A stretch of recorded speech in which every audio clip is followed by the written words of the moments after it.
देखिए, बंगाल में मुकाबला बिल्कुल साफ है। बंगाल की जनता दीदी के साथ है। दीदी को कोई कमज़ोर न समझे। दीदी के साथ आदरणीय लालू प्रसाद जी का लाठी है, तेजस्वी यादव जी का साथ है।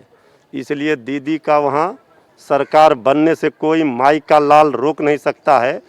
पूरी तरह से बीजेपी ने पूरे देश के नेताओं को वहाँ उतार दिया है।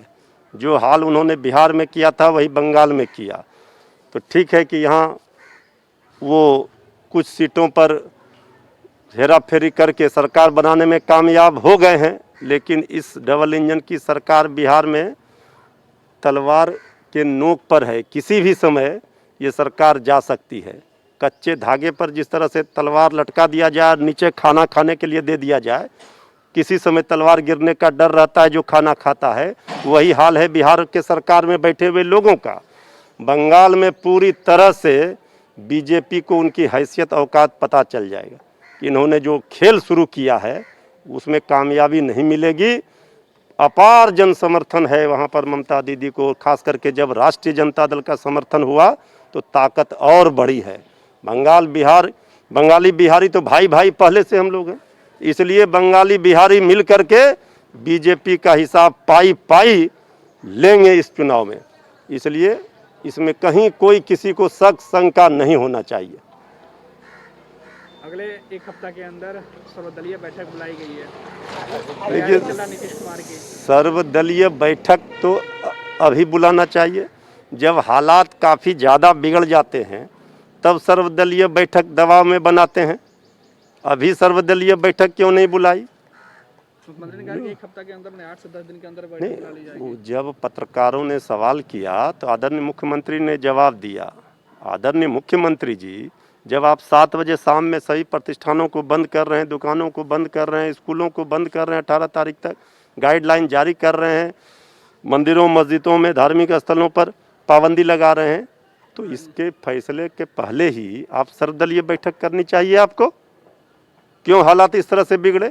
आपका कोरोना काल में क्या मैनेजमेंट, क्या सिस्टम किस तरह फेल्योर रहा है, ये तो पहले कोरोना के लहर में लोगों ने देख लिया है कि यहाँ तो फर्जी आंकड़ा दिया गया, फर्जी वाड़ा किया गया, कोरोना घोटाला हुआ। अब लोगों को कैसे विश्वास आप दिलाएंगे? मंदिर मस्जिद दुकान सब बंद रहेंगे, लेकिन धार्मिक स्थल बंद रहेंगे, पार्टी नहीं बंद होगा।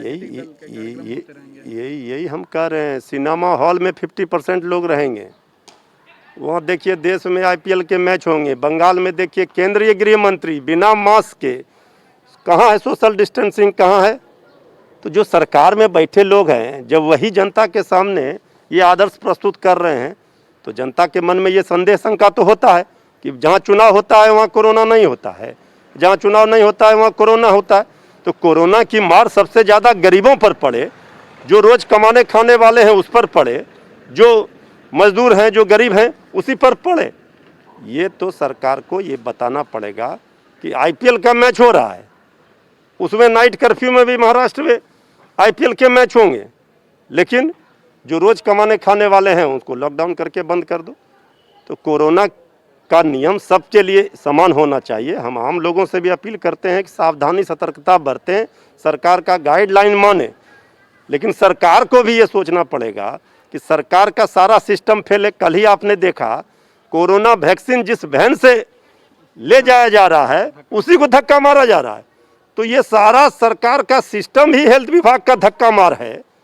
तो ये कोरोना के जंग में जनता आगे बढ़ कर के लड़ रही है और सरकार को अभी भी समय रहते एहतियात के तौर पर जो सावधानी सतर्कता बरतनी चाहिए सरकार बरते, सरकार अपने सिस्टम में सुधार करे।